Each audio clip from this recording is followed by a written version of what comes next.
चलो अब यहाँ पर नेक्स्ट हम टॉपिक स्टार्ट कर रहे हैं जिसका नाम है cost of living index number. Right, अब देखो cost of living index number में आप लोगों को दो मेथड खास समझनी है। एक method of total expenditure, right. तो देखो मेथड ऑफ टोटल एक्सपेंडिचर में दोनों मेथड वैलिड है, राइट। ये लास्ट ईयर वाली भी आप यूज़ कर सकते हो या पासे वाली भी यूज़ कर सकते हो। देखो मैं सम स्टार्ट करवा रहा हूँ, उसके पहले थोड़ी इसके थियोरिकल के बारे में थोड़ा डिस्कशन कर ले, राइट। थियोरिकल डिस्कशन कर लेते हैं। तो यहाँ पर सबसे पहली मेथड कौन सी है? Method of total expenditure. अब देखो मेथड ऑफ टोटल एक्सपेंडिचर में डिपेंड करता है कि आपको डेटा क्या दिया हुआ है। मान लो आपको Q1 दिया हुआ है, राइट, तो आप पासे की फॉर्मूला ही यूज़ कर सकते हो, क्योंकि देखो पासे की फॉर्मूला में Q1 आता है, राइट, और यहाँ लास्ट ईयर की फॉर्मूला में Q1 आता नहीं है। तो देखो जिस हिसाब से डेटा प्रेजेंट होगा उस हिसाब से हम फॉर्मूला यूज़ करेंगे, लेकिन इसमें से कोई भी यूज़ करके आप टोटल एक्सपेंडिचर मेथड से फाइंड कर सकते हो। तो आप लोगों ने समझ लिया ना कि अगर टोटल एक्सपेंडिचर मेथड दिया हो तो आप लोगों को या तो लास्ट ईयर की फॉर्मूला यूज़ करनी है या तो पासे की फॉर्मूला, राइट। अब इन दोनों में से कौन सी यूज़ करेंगे वो डिपेंड करता है डेटा पर। अगर मान लो डेटा में P1 Q0 P0 Q0 दिया हुआ है तो हम ऑब्वियसली लास्ट ईयर की करेंगे।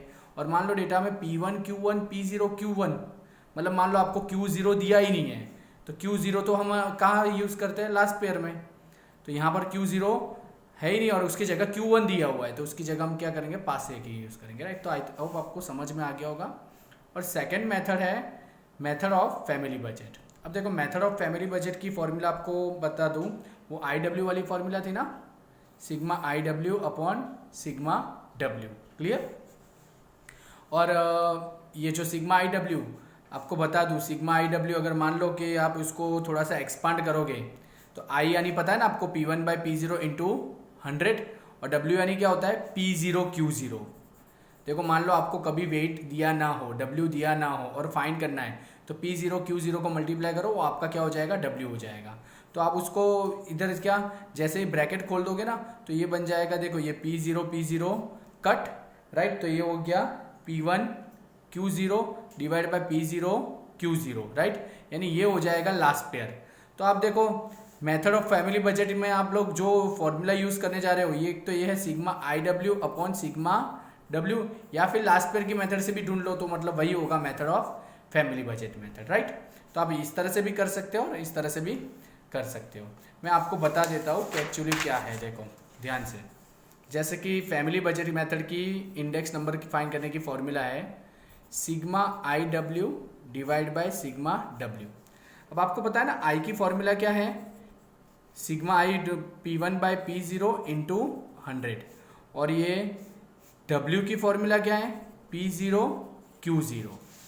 ये आपको पता होना चाहिए, राइट ना। चलो इसको यहाँ पर रखते हैं हम। तो सिग्मा I की value P1 by P0 into 100 और W यानी मल्टीप्लाई W यानी P0 Q0, clear, divide by अब सिग्मा W यानी सिग्मा W की फॉर्मूला क्या है? P0 Q0। अब देखो P0 कट, अब ये मल्टीप्लाई 100 है ना, उसको मैं यहाँ बाहर रख देता हूँ। तो यहाँ क्या बचेगा? सिग्मा P1 और Q0 और नीचे सिग्मा P0 और Q0। तो ये आप देख रहे हो ये पूरा पेज मैंने किया। तो इस तरह से दो फॉर्मूला हुई, एक ये और एक ये। और आप लोग गौर करोगे तो ये वाली जो फॉर्मूला है ना वो है लास्ट ईयर की फॉर्मूला। कौन सी है? लास्ट ईयर की। और ये मैंने पूरा सिखाया, ये है फैमिली बजट मेथड। तो देखो हमने दो मेथड के बारे में डिस्कशन किया। एक मेथड ऑफ टोटल एक्सपेंडिचर जिसमें हम लास्ट ईयर और पास से दोनों में से कोई भी यूज़ करके इस मेथड से हम सम का आंसर ला सकते हैं। और दूसरा हमने कौन सी मेथड सीखी? Family budget method. इसमें हम लोगों ने, मैंने ये पेज में आप लोगों को करके दिखाया कि ये भी फॉर्मूला यूज़ कर सकते हो और ये भी फॉर्मूला लास्ट ईयर की भी यूज़ कर सकते हो। चलो अब सम में अप्लाई करके देखते हैं एक बार। अब देखो मैं एग्जाम्पल नंबर 17 अच्छी तरह से रीड कर रहा हूँ, आप ध्यान से देख लो। Find the cost of living index number by the family budget method from the following information about index number of different groups items for living and their weights। अब देखो यहाँ पर हमें क्वेश्चन क्या बोला है?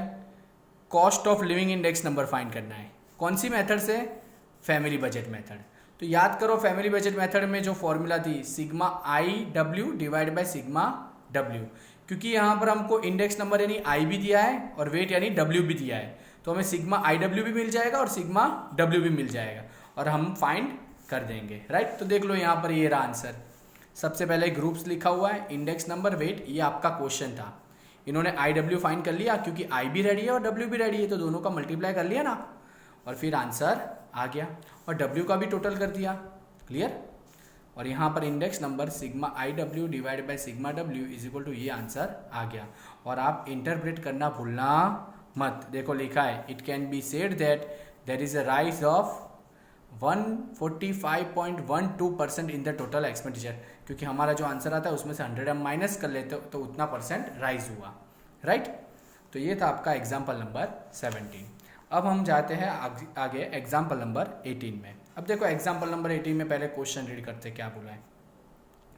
Calculate the cost of living index number. चलो cost of living index number calculate करना है। उसकी दो मेथड है, या तो टोटल एक्सपेंडिचर मेथड है या तो फैमिली बजट मेथड। तो देखो यहाँ दोनों मेथड बोली है, total expenditure method and family budget method, right. For the year 2015 with the base year 2014 using the following data. देखो बेस ईयर क्या बोला है 2014। तो देखो यहाँ पर थोड़ा सा पहले कभी भी बॉक्स देख लेना।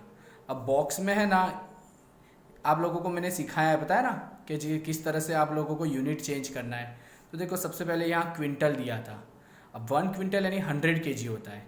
तो मुझे बताओ, देखो ये प्राइस दोनों 100 से डिवाइड हो रहा है ना, तो इसलिए मैंने यहाँ पर 100 kg लिख दिया और 100 को दोनों प्राइस से डिवाइड कर लिया। फिर देखो यहाँ केजी था तो कोई प्रॉब्लम नहीं, ये केजी, लीटर, मीटर, लीटर, तो कोई प्रॉब्लम ही नहीं। और यहाँ पर कोई नंबर नहीं था तो प्राइस से डिवाइड करता। अगर मान लो यहाँ केजी के आगे 5 होता तो मैं इन दोनों को 5 से डिवाइड कर लेता, पर यहाँ तो नंबर भी नहीं है, तो बस खाली एक में ही चेंज था, वीट में, और वो मैंने कर लिया। 1600 का क्या हो जाएगा 16 हो जाएगा और 1800 का क्या हो जाएगा 18।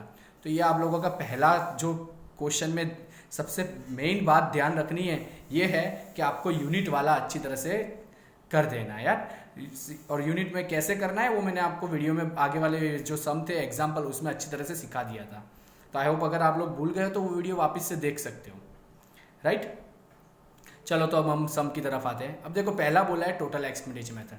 तो याद करो थियरी में मैंने टोटल एक्सपेंडिचर मेथड में आपको कुछ बोला था कि आप इसमें लास्ट ईयर भी यूज कर सकते हो और पास से भी यूज कर सकते हो। तो चलो डेटा देखते हैं कि हमारे पास क्या है। देखो 2014 की क्वांटिटी दी हुई है और 2014 का प्राइस दिया हुआ है और 2014 हमारा क्या है बेस ईयर है। तो ये क्वांटिटी है ना, तो ये आपका हो गया Q0 और ये प्राइस है यानी ये P0। Q0 लिखा क्योंकि 2014 इज द बेस ईयर और 2015 यानी करंट ईयर ना, यानी ये प्राइस है और ये प्राइस है तो ये P1। अब Q0, P0 और P1। अब देखो इसमें Q1 है क्या, नहीं है ना, तो यहां पर हम लोग क्या लास्ट ईयर की फॉर्मूला से ढूंढेंगे। टोटल एक्सपेंडिचर मेथड में क्या ढूंढेंगे लास्ट ईयर की। अब देखो यहां पर ये जो टेबल है वो इस तरफ से यहाँ लिखा हुआ है, राइट, दिख रहा होगा आपको, ये आइटम्स लिख दी हुई उसकी यूनिट लिख दी हुई है। ये देखो Q0, P0 और P1। तो इन्होंने लास्ट ईयर की फॉर्मूला में 1000 याद है ना, 1000 नंबर 1000 यानी देखो ये ढूंढ लिया है और लास्ट ईयर की मेथड से या लिखने का ये इस तरह से index number by total expenditure method और इस तरह से लिख देने का। क्लियर। तो ये हो गया आपका, राइट। तो ये था आपका मेथड ऑफ क्या टोटल एक्सपेंडिचर। अब आया मेथड ऑफ फैमिली बजट। अब फैमिली बजट में याद करो आपको IW ढूंढना था। क्या ढूंढना था IW। अब देखो मैंने आपको बताया था कि आप इसमें लास्ट ईयर की मेथड से भी ढूंढ सकते हो, राइट, बट मैं यहाँ पर आपको IW की मेथड से ढूंढ के बताऊंगा। और आंसर देखो क्योंकि ये लास्ट ईयर की मेथड से आगे भी हमने ढूंढा है 141.48 आया, तो इसका भी आंसर 141.48 आएगा, देखना। चलो करते हैं सबसे पहले। तो इसमें आपको IW की मेथड से ढूंढना है तो आपके पास I भी होना चाहिए और W भी होना चाहिए। तो देखो सबसे पहले हमने ये item unit Q0, P0, P1 as per question लिख दिया। अब I ढूंढने की फॉर्मूला क्या है ये मैंने आपको पेज में बताई थी कि ये रही I की P1 बाई P0 इंटू 100। तो यहाँ P1 बाई P0 इंटू 100। तो यहाँ पर टेबल में देखो आप लोग जब भी आंसर लिखो ना तो ये लिखना ज़रूरी हो। सब क्या करते डायरेक्ट आंसर रख देते, ये नहीं चलता, आपको कैलकुलेशन बतानी है। अब देखो W में मल्टीप्लाई है ना, तो मल्टीप्लाई आप डायरेक्ट लिख सकते हो। तो इस तरह से I और W आ गया और जैसे ही आपको I और W मिलता है तो IW फाइंड कर लो उसका मतलब दोनों का मल्टीप्लाई, फिर आई डब्ल्यू का टोटल ये रहा और डब्ल्यू का टोटल ये रहा।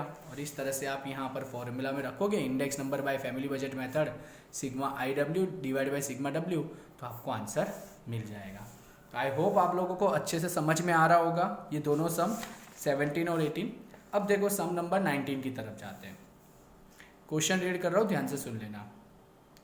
The data referring to the worker class of a city are as follow. हाँ चलो डेटा दिया हुआ है। Find the general index number for the year 2014 and 2015। अब देखो 2014 के लिए और 2015 के लिए, दोनों के लिए जनरल इंडेक्स नंबर ढूंढना है, राइट, दोनों के लिए, राइट। तो चलो सबसे पहले हम वो कर लेते हैं, आगे क्वेश्चन बाद में रीड करते हैं। पहले क्वेश्चन देखो, तो यहाँ पर देखो सबसे पहले तो ये वेट लिखा हुआ है, तो वेट लिख दिया W करके। अब ये इंडेक्स नंबर 2014 का है जिसको मैं I1 कह देता हूँ, और ये इंडेक्स नंबर 2015 का है। देखो यहाँ कोई क्वांटिटी, प्राइस, एक्सपेंडिचर ऐसा नहीं है, ये डायरेक्ट आपको 2014 और 2015 का इंडेक्स नंबर फाइंड करके दिया हुआ है। और इंडेक्स नंबर यानी I कहेंगे ना, तो ये I1 है और ये I2 है। तो दोनों के लिए मैं देखो चलो सबसे पहले I1W यानी ये कॉलम रेडी कर लूंगा, और फिर I2W यानी ये कॉलम रेडी कर लूंगा, और ये देखो दोनों का टोटल आ गया, यानी मैं दोनों का जनरल इंडेक्स नंबर पहले I1W है ना, कितना आया 21,060 को 100 से डिवाइड करूंगा यानी 210.60, 210.60, ये आपका क्या मिला इंडेक्स नंबर। और फिर I2W कितना है 22,540, उसको 100 से डिवाइड करो तो 225.40, ये भी मिल गया हमें। तो इस तरह से मतलब ये बहुत इजी सम था, कंफ्यूज नहीं होना है आपको, बस ये ध्यान रखना है कि यहाँ इंडेक्स नंबर दिया हुआ है और दोनों का जनरल इंडेक्स नंबर फाइंड करना है। तो कोई नहीं, IW वाला जो सम था ना उसको 2 बार मैंने सॉल्व कर दिया, बस फर्क ये है कि ये I1W है और ये I2W है। तो आई होप आपको समझ में आ गया होगा। चलो अब क्वेश्चन में आगे पढ़ते क्या बोला है। If the wages of this workers in 2014 are increase by 5% in the year 2015। अब देखो क्या बोला है कि 2014 के कंपेयर करने जाओ, if the wages of this worker in 2014 are increase है ना, तो 2014 में ये जो वर्कर थे ना उनकी वेजेस 2015 में कितनी परसेंट इंक्रीज हुई 5%।